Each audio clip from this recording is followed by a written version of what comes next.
I really wanted to like Everybody's Golf Hot Shots more than I actually did. As someone who's always enjoyed the Mario Golf series and the kind of cartoony take on the sport, this was one of my most anticipated games of the year. Between Patapon, Shadow Labyrinth, and the upcoming Pac-Man World 2 repack, Bandai Namco had been on a roll for me.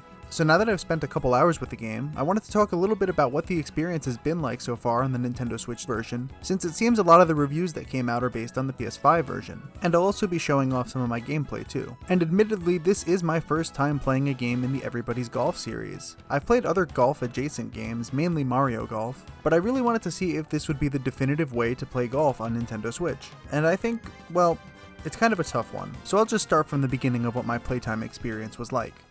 And I don't normally talk about graphics first in these kinds of videos, but I was immediately put off by how jarring this game looks on my Switch 2. Admittedly, I am playing the Switch 1 version on the Switch 2 because there is no Switch 2 version, but man could this game use the upgrade. I'm not really sure how Bandai Namco is deciding which of their games is getting the upgrade, but I hope down the line we get some sort of confirmation, because it wasn't really a good sign when the first thing I'm seeing in this game are the very blurry developer logos. And this is a sentiment I'll continue to feel as I spend more time with the game, because it just does not look right to me. Something about the graphics just feels off. I've compared it to the PS5 version and it doesn't seem to be much different, but it's noticeably worse on Switch. The game is pretty crunchy all around and the environments just don't hit the eye right. The grass textures are especially noticeable on close-up shots of the ball, and the caddy cam seems to be blurry all the time. Maybe it's a sign of a low budget for this game, but it overall feels pretty lacking in terms of visuals. Compared to the other games that Bandai Namco has been able to pull off on the regular Nintendo Switch console, it's hard to believe that this is the best they could do for Everybody's Golf. Another part of the visuals that doesn't usually bother me in other games, but absolutely sticks out like a sore thumb in Everybody's Golf, is that every character has so few animations. There's rarely a difference between how they react to a birdie and a par. Same goes for bogey and double bogey.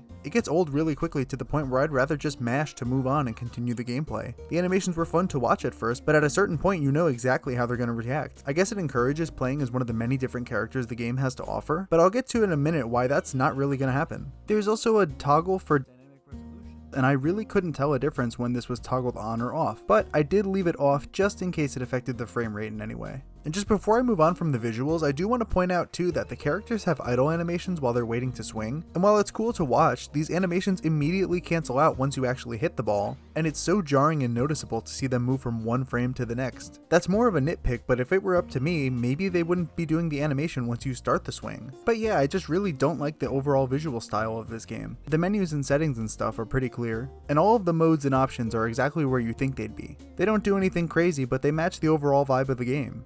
Moving on to the gameplay, this is a surprisingly dense golf game. There are a lot of different modes to go through, but the gameplay itself is pretty tight. The golf controls are great. I don't really play many golf games, but there's a lot to work with here to hit the ball exactly how you want it. I've heard mixed opinions on the frame rate of this game, and while it definitely isn't 60, it seems like a pretty consistent 30 on Switch 2. That being said, it's not the greatest kind of frame rate, to the point where I've had to adapt and time my button presses earlier than usual if I needed the meter to stop wherever I actually wanted it to stop. That's kinda hard to get used to, and it still isn't the most precise, but I'd say maybe 75% of the time it works out exactly how I need it to work out. You can adjust your shot, typical golf controls, change your clubs, but I personally just go with whatever the game recommends to me in that moment. Again, I don't really play that many golf games. That being said, the first mode I checked out in Everybody's Golf Hot Shots was the training mode. Now, I could lie to you and tell you that I checked out the training mode because I wanted to learn how to play the game, or I could tell you the truth and tell you that I checked out the training mode because that's where you unlock Pac-Man as the pre-order bonus. But I guess it was good to learn this game's mechanics too, which the game does a great job of explaining. From just generally hitting the ball to controlling your topspin and backspin, this mode explains just about everything you'll find in the game. There are a few different control styles you could go with, and I personally stick with the default.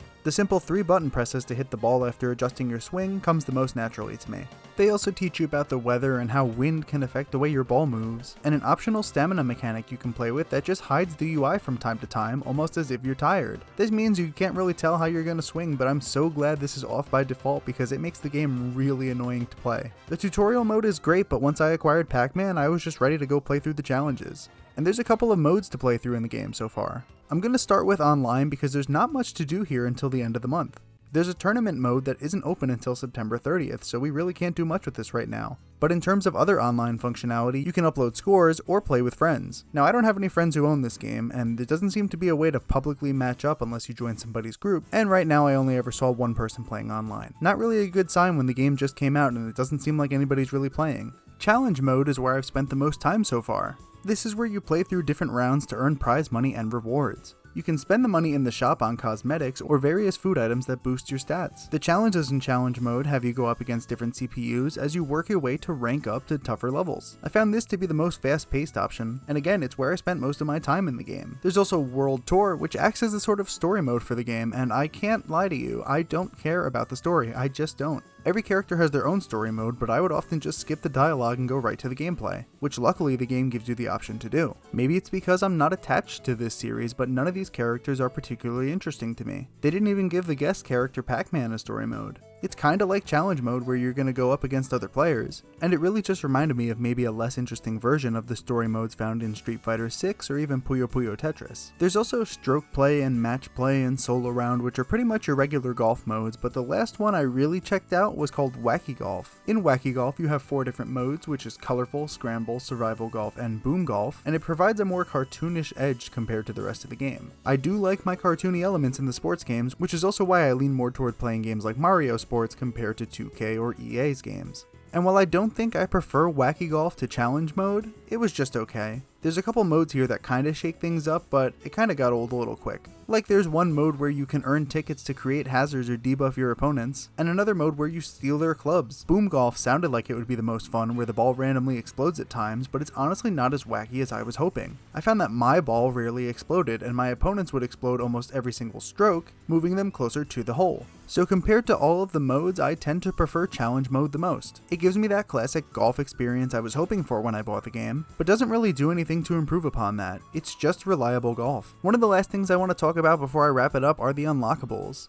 There is so much to unlock in Everybody's Golf Hotshots that there's no way I'm gonna unlock everything, I just know it. I just simply don't have the motivation I would have if it was easier to attain like in a Mario Golf game. And having a lot of collectibles isn't a bad thing at all. It's actually great that there's a lot to do in the game. It's just simply not for me to have all of it. I'm comfortable with the characters and gear that I've already unlocked, so anything else I unlock by playing will simply be a bonus for anybody I play local multiplayer with, should I ever decide to actually bust this game out when friends come over. I played for a couple hours and barely unlocked extra characters. I immediately went to Pac-Man, but I'll probably never use anybody else, because the more you play, the better your character gets, so why would you ever switch your characters? Maybe you want to switch up caddies to see what different abilities they have, but other than for animations or if you're a fan of this series, I really don't see the need to change from a character. I mentioned the shop earlier too, where you could buy cosmetics, but I also don't see a need for any of this, and I stick with the default. I'm sure the hardcore Everybody's Golf fans will find something here, but as a casual player, I just don't. Getting the currency isn't too hard either, so I'm sure I could buy anything from the shop, it just doesn't make a difference for me. I'm enjoying the game just fine in the vanilla form. Maybe you'll get annoyed by the characters who have the same 2 quips every shot you take and it gets old pretty fast. Even Pac-Man, who just uses his arcade sound effects, gets kind of annoying. But it's a mindless game, turn your brain off, turn the volume off, and just play golf.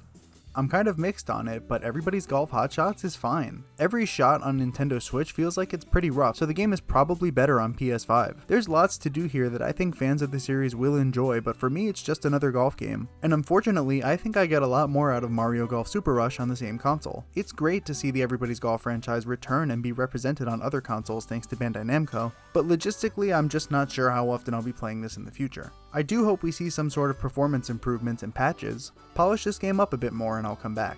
But the game was fun for the most part with the few hours I've spent playing it. But for now it's really just a basic golf game that didn't do much to stand out for me. I'll check it out from time to time in the coming weeks, but for now it's starting to exhaust my interest, which is a shame because I had been looking forward to this since it was first revealed. Don't get me wrong, it's not bad, but performance and visuals really hinder the overall experience for me. For now, if you enjoyed the video and want to see more like it, it really helps out if you're able to leave a like and subscribe. And let me know down below what you think of Everybody's Golf Hotshots. Did you or are you picking it up? And with all that, I'll see you guys next time.